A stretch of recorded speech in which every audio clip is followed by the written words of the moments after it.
I don't think there'll ever be a time when you can simply go online and be safe.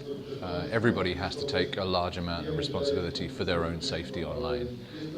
Technology and process, vendors can help you to different degrees with different products and services, but the responsibility for keeping yourself safe online, just like keeping yourself safe on the road, at the end of the day lies with you.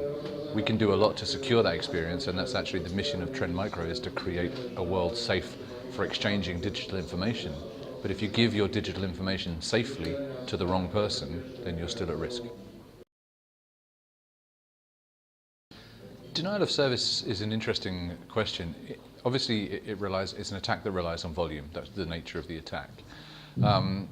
And we talk about, the bandwidth growing, pipe size growing, people benefiting from faster, bigger connections. But of course, the attackers can benefit from those same connections. So, the war of attrition remains the same. The resources available to each side are not going to really change, other than in scale, but relative to each other, they're not really going to change.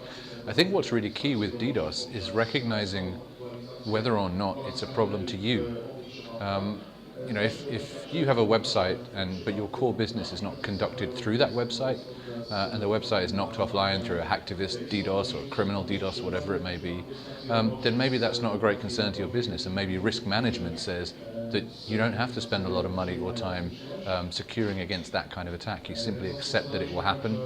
It's a hazard of doing business online, and you get on with life. But if you're a company that relies on your internet presence, your web presence for doing business, then obviously DDoS is something that you're going to spend a lot on mitigating. Right now, I think people currently look at DDoS as something which they have to do something about. But if you look, for example, at the Serious Organised Crime Office in the UK, they were DDoSed, and basically during the period of the DDoS, they just shut their website down and waited for it to go away. It's not where they do their business. It was considered not important and not worth spending money on. Obviously, right now there are companies that do exactly that, and it's a benefit, if you like, or a byproduct of what they offer. I'm talking, for example, about companies like Akamai. They offer great presence and scalability, and one of the byproducts of that presence and scalability is mitigation against DDoS, because you get that kind of bandwidth. Look at Amazon Web Services, same thing. You get scalability, and out of that you get mitigation of DDoS. As cloud grows, as it inevitably will do and is doing, then a byproduct of that is going to be that the DDoS mitigation almost becomes built in to that kind of service. Absolutely.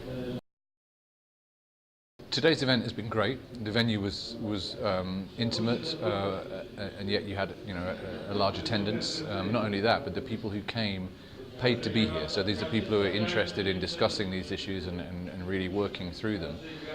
It's great that you had international speakers. I was pleased to be able to present in English because my Polish sucks. But it was very interesting and different that it's an event that focuses only on two areas, on DDoS and on APT.